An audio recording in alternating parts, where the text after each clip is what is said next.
Alrighty, so last time I did one of these, I cruelly name dropped Captain Marvel, or, well, the original Captain Marvel, that was made all the way back in the 1950s or 40s or something.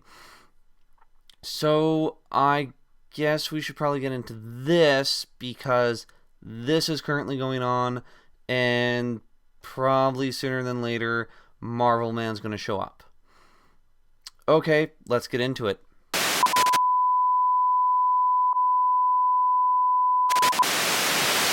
Alrighty, so in order to be able to explain who this guy is, we need to go back about 50 some odd years. Yeah, that's right. This is going to be interesting.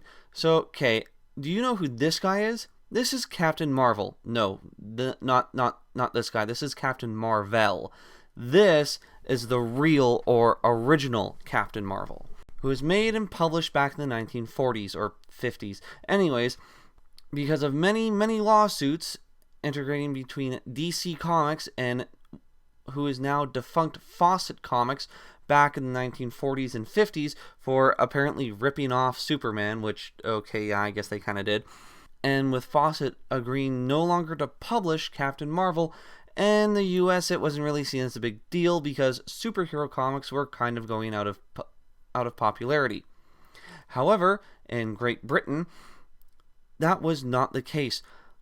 Black and white reprints of the Captain Marvel comics were selling at an alarming rate, and L. Miller & Son didn't want to lose that business. So, when they found out that Fawcett Comics wasn't going to be publishing or making any more Captain Marvel comic books, Len Miller, who was at the time the head and CEO of L. Miller & Son, contacted writer Michelangelo, I'm not sure if I'm pronouncing that correctly, to come up with replacing or making new Captain Marvel stories.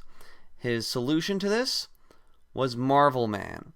Okay, so aside from that, there was some little details that were kind of different.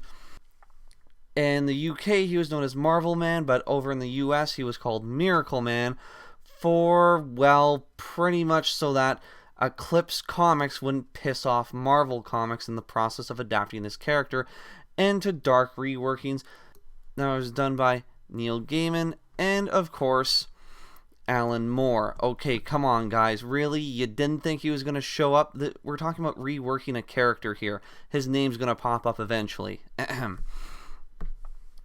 Which, at the time, was seen as one of the vast and most frightening reworkings of any classical, whimsical comic book character in recent years. And in fact, it was so frightening that some parents actually forbade their children at an alarming rate and even got parents groups to jump down Eclipse's throat.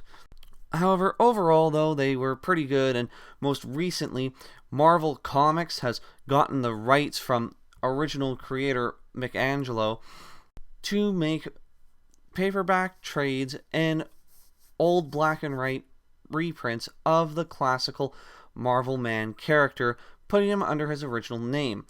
The Neil Gaiman series that he did for Marvel called 1602 actually went directly to fulfilling this purpose. Now here's a little similarities.